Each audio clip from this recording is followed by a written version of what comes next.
Hello everyone, welcome back to jet to mastery. நான் போன வீடியோவில் சொன்ன மாதிரியே இந்த video one of the important video to understand recursion. So போன வீடியோவில் நம்ம என்ன பார்த்தோம், பிரிண்ட் என் டு ஒன் அப்படிங்கிற ஒரு கொஷினை பார்த்தோம். அதில் நம்ம ரெக்கர்சிவ் கால் ஸ்டாக் எல்லாம் போட்டு எக்ஸ்பிளைன் பண்ணோம். இதுதான் அது நம்ம பண்ணோம், பிரிண்ட் என் டு ஒன். நான் போன வீடியோ பார்த்துருந்தா உங்களுக்கு புரிஞ்சிருந்திருக்கும்.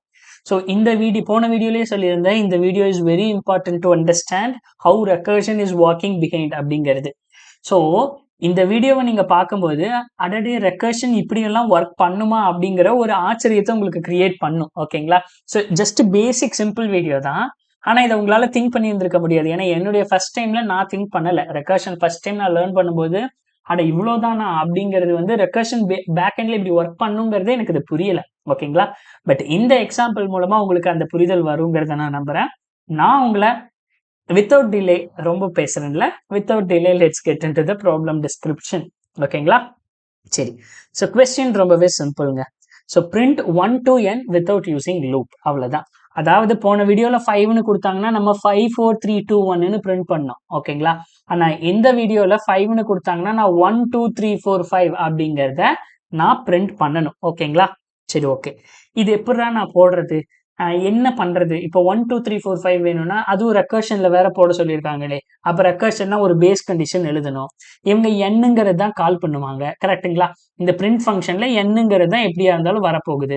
ஸோ அப்போ நான் எப்படி போடுறது? இப்போ இங்க n 5ல இருந்து தான் ஸ்டார்ட் ஆக போகுது. இப்போ நான் என்ன பண்றது, எப்படி போடுறது அப்படிங்கிற டவுட் வந்து உங்களுக்கு இருக்கலாம். இது நான் போன வீடியோல பண்ணது. ஓகேங்களா? ஸோ இது நான் எழுதின போன வீடியோல எழுதின கோட். இத என்ன பண்ணா எனக்கு அந்த ஆன்சர் கிடைக்கும்? இப்போ நான் இனிஷியலா நான் என்ன பண்றேன், ஸோ இப்போ ஜஸ்ட் நெக்ஸ்ட் பேஜ் போய்க்கலாம். இங்க பாருங்க, நான் இங்க பிரிண்ட் 5 அப்படின்னு நான் கால் பண்ணா எனக்கு இந்த இடத்துல நான் என்ன பண்றது? இப்போ நான் வந்து எங்க என்னுடைய பேஸ் கண்டிஷன் நான் என்ன எழுதுறது? எனக்கு வந்து 1 2 3 4 5 இப்படிதான் எனக்கு அவுட்புட் வேணுமே. நான் அப்ப என்ன பண்றது? ஃபர்ஸ்ட் எனக்கு 1 தான் பிரிண்ட் பண்ணணுமே அப்படிங்கிற ஒரு டவுட் வரும். ஓகேங்களா? ஸோ போன வீடியோவை பார்த்துக்கோங்க. போன வீடியோக்கு நம்ம எழுதின கோடு. ஸோ இந்த வீடியோக்கு நம்ம என்ன பண்ண போறோம்? ஓகேங்களா? எப்படி என்ன பண்ணா எனக்கு இந்த ஆன்சர் கிடைக்கும், கரெக்டுங்களா? நான் ஜஸ்ட் இந்த கோட்ல போன வீடியோல என்ன எழுதுனோ அந்த கோடை நான் அப்படியே எழுதி வைக்கிறேன். ஓகேங்களா? ஸோ போன வீடியோல நான் என்ன பண்ண, ஒரு பேஸ் கண்டிஷன் எழுதினேன். If n equal to 0 return. Okay, அதுக்கப்புறம் என்ன பண்ண, system dot out dot print என்ன பிரிண்ட் பண்ண, அதுக்கப்புறம் ஒரு ஸ்பேஸ் செப்பரேட் பண்ண, அதுக்கப்புறம் அதே ஃபங்க்ஷனை கால் பண்ண, பிரிண்ட் டில் n அப்படிங்கிற ஃபங்க்ஷனுக்கு n-1 கால் பண்ணேன். ஓகேங்களா? ஸோ போன வீடியோ எப்படி ஒர்க் ஆச்சுங்கிறது உங்களுக்கு தெரியும். இப்போ இதை ரன் பண்ணாலும் எனக்கு என்ன கிடைக்கும், 5 4 3 2 1ன்னு கிடைக்குதா? 5 4 3 2 1ன்னு கிடைக்குமா? இங்க பாருங்க. ஸோ என்னுடைய அவுட்புட் 5 4 3 2 1. பட் ஆனால் அவங்க எக்ஸ்பெக்ட் பண்றது 1 2 3 4 5. என்ன பண்ணா இது கிடைக்கும் அப்படின்னு ரொம்ப யோசிச்சீங்கன்னா ஒரு சின்ன சேஞ்சில் இது கிடைச்சிடும். அது என்ன சேஞ்ச் அப்படின்னு கேட்டீங்கன்னா, இந்த பிரிண்ட்டை ஃபங்க்ஷன் கால்க்கு அப்புறம் எழுதி பாருங்களேன். ஃபங்க்ஷன் கால்க்கு அப்புறம் நீங்க எழுதி ரன் பண்ணி பாருங்களேன் என்ன வருதுன்னு. ஸோ அப்போ எனக்கு ஆன்சர் என்ன கிடைக்கும்னா 1 2 3 4 5ன்னு கிடைக்குது. இதை நான் சப்மிட் பண்ணாலும் எனக்கு என்னது, என்னுடைய ஆன்சரு எல்லாத்தையுமே எனக்கு எவால்வேட்டும் பண்ணிடும். என்னுடைய எல்லா டெஸ்ட் கேஸும் இது வந்து என்னது கிளியர் பண்ணிடும். அது எப்படா இந்த மாதிரி வந்தது, ஜஸ்ட் ஒரே ஒரு லைன் ஆஃப் சேஞ்ச் பண்ண மூலமா எப்படி இது வந்ததுங்கிற டவுட் உங்களுக்கு இருக்கலாம். ஓகேங்களா? சரி வாங்க, பேக் எண்ட்ல இது எப்படி ஒர்க் ஆகுது அப்படிங்கிறத நம்ம பார்க்கலாம். ஓகேங்களா? சரி, ஓகே. முதல்ல இந்த கோடை நம்ம எழுதிப்போம். ஸோ இந்த கோடை நம்ம எடுத்துப்போம். ஓகே, ஸோ இந்த கோடை நம்ம இங்க டிஸ்கஸ் பண்ணலாம். ஓகேங்களா? சரி, ஓகே. இப்போ அதே மாதிரி 3 ஆக்டிவிட்டிஸ் எடுத்து 3 ஆக்டிவிட்டிஸா இதை பிரிச்சிடலாம். ஓகேங்களா? ஃபர்ஸ்ட் ஆக்டிவிட்டி என்னது, பேஸ் கண்டிஷனை செக் பண்றது, அது ஃபர்ஸ்ட் ஆக்டிவிட்டி. செகண்ட் ஆக்டிவிட்டி என்னது, பிரிண்ட் ஃபங்க்ஷன் கால் பண்றது. தேர்ட் ஆக்டிவிட்டி என்னது, பிரிண்ட் ஸ்டேட்மெண்ட், என்ன பிரிண்ட் பண்றது. ஓகேங்களா? இதுதான் நம்ம எடுத்திருக்கிற 3 ஃபங்க்ஷன். இப்போ நான் என்ன பண்றேன், கால் ஸ்டாக் டிரா பண்றேன்.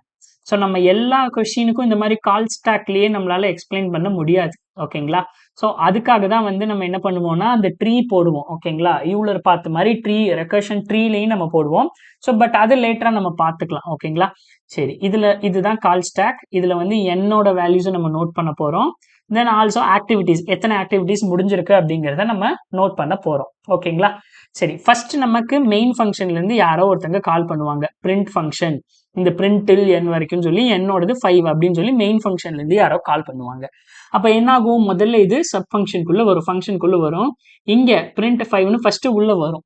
இங்க என்னோட வேல்யூ என்னது, என்னோட வேல்யூ 5. ஓகே, ஃபர்ஸ்ட் ஆக்டிவிட்டி என்னது, பேஸ் கண்டிஷனை செக் பண்றது. பேஸ் கண்டிஷன் என்னது, n01 செக் பண்றது. ஓகே, செகண்ட் ஆக்டிவிட்டி என்னது, second activity is a function call. n-1க்கு அதே ஃபங்க்ஷனை நான் கால் பண்ணணும், கரெக்ட்டுங்களா? n-1க்கு நான் அதே ஃபங்க்ஷனை கால் பண்ணணும். இப்போ நான் n-1க்கு கால் பண்றேன், சேம் அதே ஃபங்க்ஷனை n-1க்கு. அப்போ பிரிண்ட் ஆஃப் 4. n-1னா என்னோட வேல்யூ 5, இப்போ 4. இங்க என்னோட வேல்யூ 4. ஃபர்ஸ்ட் ஆக்டிவிட்டி பேஸ் கண்டிஷனை செக் பண்றது. Second activity again function call, கரெக்டா? Second activity again function call. அப்போ திரும்ப ஃபங்க்ஷனை கால் பண்ணுங்க, திரும்ப ஃபங்க்ஷனை கால் பண்ணுங்க. இப்போ பிரிண்ட் ஆஃப் 3 அப்படின்னு இந்த ஃபங்க்ஷனை நான் கால் பண்ணுவேன். கால் பண்ண இங்க என்னோட value 3. First activity base condition check பண்றது. Second activity again function call. அப்போ திரும்ப பிரிண்ட் ஆஃப் 2ன்னு வருவேன். இங்க என்னோட வேல்யூ 2. ஃபர்ஸ்ட் ஆக்டிவிட்டி பேஸ் கண்டிஷனை செக் பண்றது. நான் செக் பண்ணிட்டேன். திரும்ப ஏன்னா அது ட்ரூனா தானே அது எக்ஸிக்யூட் ஆகும். ஃபர்ஸ்ட் ஆக்டிவிட்டி ட்ரூனா தானே அது எக்ஸிக்யூட் ஆகும். இப்போ அது ட்ரூ இல்லை, நான் ஜஸ்ட் செக் மட்டும் தான் பண்ணேன். நெக்ஸ்ட் ஃபங்க்ஷன் கால்.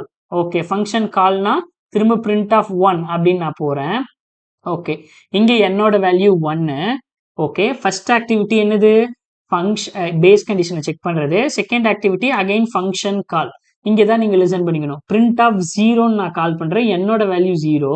ஃபர்ஸ்ட் ஆக்டிவிட்டி என்னது, இஃப் n ஈக்குவல் டு 0னா நான் என்ன சொல்லியிருக்கேன், ரிட்டர்ன் அப்படின்னு நான் சொல்லிட்டேன், கரெக்டா? ரிட்டர்ன் அப்படின்னு நான் சொல்லிட்டேன். ரிட்டர்ன்னாலே மீனிங் என்னன்னா ஸ்வைப் அவுட். ரிட்டர்ன் அப்படின்னாலே மீனிங் என்னன்னா ஸ்வைப் அவுட் அப்படின்னு அர்த்தம். ஸோ அப்போ முதல்ல ஸ்வைப் அவுட் அப்படின்னா என்னதுன்னா, இங்க இருந்து இது வரைக்கும் அப்படியே ஸ்வைப் அவுட் ஆயிருது. முதல்ல இதெல்லாம் அப்படியே ஸ்வைப் அவுட் ஆயிரும். என்ன எரேசர் ரொம்ப சின்னதா இருக்கு. ஓகே, அப்ப இது ஸ்வைப் அவுட் ஆகி இப்போ எனக்கு டாப் ஆஃப் த ஸ்டாக்ல இதுதான் இருக்கு. ஓகேங்களா? இங்க நான் இன்னும் பண்ணாத ஒரு ஆக்டிவிட்டி என்ன அப்படின்னு கேட்டீங்கன்னா, தேர்ட் ஆக்டிவிட்டியை நான் பண்ணல.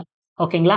அப்ப எனக்கு இந்த லேயர்ல நல்லா லிசன் பண்ணிக்கணும். இந்த லேயர்ல எல்லாமே முடிஞ்சாதான் நான் அடுத்த லேயருக்கு வருவேன். ஸ்வைப் அவுட் ஆகி அந்த லேயர் கம்ப்ளீட்டா அழிஞ்சு அடுத்த லேயருக்கு வருவேன். பட் ஆனா இந்த லேயர்ல நான் என்ன இன்னும் பண்ணல, தேர்ட் ஆக்டிவிட்டி பண்ணல. அப்ப தேர்ட் ஆக்டிவிட்டி என்னது, என்ன பிரிண்ட் பண்றது. System dot out dot print n. இந்த லேயர்ல என்னோட வேல்யூ என்னது, என்னோட வேல்யூ 1, கரெக்டா? அப்ப நான் 1 பிரிண்ட் பண்ணிட்டேன். ஓகேங்களா? 1 பிரிண்ட் பண்ணிட்டேன். இப்போ இங்க எல்லா ஆக்டிவிட்டிஸும் நடந்துருச்சா? ஏதாவது பெண்டிங் ஆக்டிவிட்டி இருக்கா? இல்ல. எல்லா ஆக்டிவிட்டியும் நடந்ததுக்கு அப்புறம் என்ன ஆகுது, ஸ்வைப் அவுட் ஆகி நெக்ஸ்ட் ஐட்ரேஷன் இங்க வருது. ஓகேங்களா? இப்ப ஸ்வைப் அவுட் ஆயிடுச்சு. இந்த 1ங்கிறது இங்க கிடையாது. ஓகேங்களா? இப்ப இதுதான்.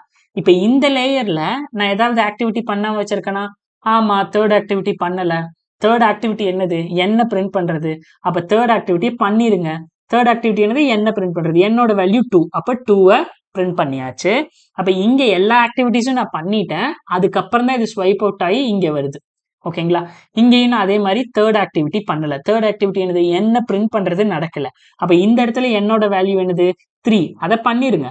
தேர்ட் ஆக்டிவிட்டியை பிரிண்ட் பண்ணியாச்சு. பண்ணதுக்கு அப்புறம் என்னது, எல்லா ஆக்டிவிட்டியும் நடந்ததுக்கு அப்புறம் ஸ்வைப் அவுட். ஓகேங்களா? ஸ்வைப் அவுட் ஆயிடுச்சு.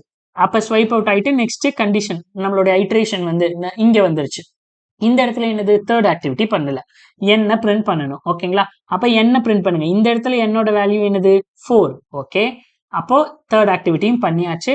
எல்லா ஆக்டிவிட்டி பண்ணதுக்கு அப்புறம் என்னது, ஸ்வைப் அவுட். ஓகே, அப்ப இந்த லேயர்ல நம்ம எதாவது பண்ணாம இருக்கோமா? ஆமா, தேர்ட் ஆக்டிவிட்டி பண்ணல. அப்ப தேர்ட் ஆக்டிவிட்டி என்னது, என்ன பிரிண்ட் பண்றது. அப்ப என்ன பிரிண்ட் பண்ணிருங்க. பண்ணியாச்சு. பண்ணதுக்கு அப்புறம் என்னது, அவ்வளவுதான், ஸ்வைப் அவுட். அப்ப ஃபைனலா கால் ஸ்டாக்கே பிகம்ஸ் எம்டி.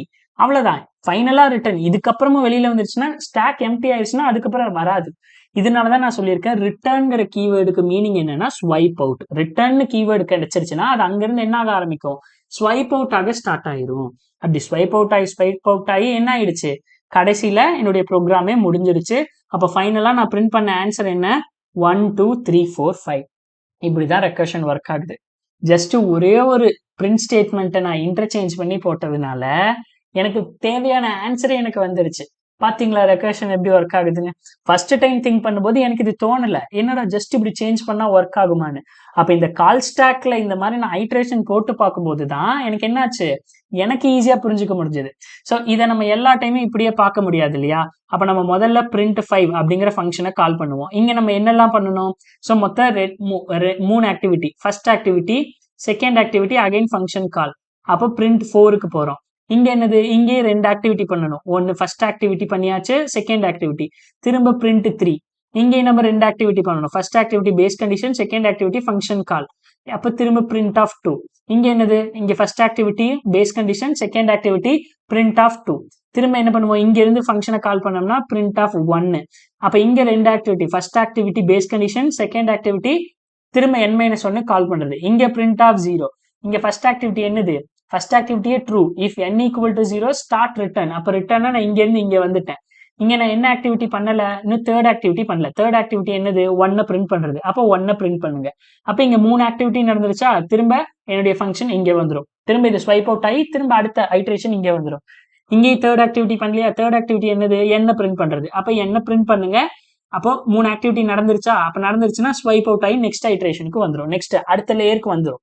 ஓகே, இப்ப 3 டாப்ல இருந்து தான் வரும் எப்பவுமே. ஏன்னா இது ஸ்டாக் வந்து எப்படின்னா, ஸோ நம்ம இன்னும் நம்ம டீப்பா அட்வான்ஸ் மாடியூல் பார்க்கும்போது ஸ்டாக்னா என்ன, ஸ்டாக்கோட ப்ராப்பர்ட்டிஸ் என்னங்கிறதெல்லாம் பார்ப்போம். இப்போ நீங்க ஸ்டாக்கை பொறுத்த வரைக்கும் ஸோ உங்களுக்கு லாஸ்ட் அண்ட் ஃபர்ஸ்ட் அவுட், லாஸ்டா வந்தது தான் ஃபர்ஸ்ட்ல வெளியில வரும். அப்போ நெக்ஸ்ட் இங்க 2க்கு அப்புறம் 3 வருது, லேயர்ல மேல இருந்து தான் கீழே ஒவ்வொன்னா வரும். ஓகேங்களா, அப்ப இங்க தேர்ட் ஆக்டிவிட்டி பண்ணல. தேர்ட் ஆக்டிவிட்டி என்னது, என்ன பிரிண்ட் பண்றது. என்ன பிரிண்ட் பண்ணியாச்சு, எல்லா ஆக்டிவிட்டியும் நடந்துருச்சு, திரும்ப ஸ்வைப் அவுட்.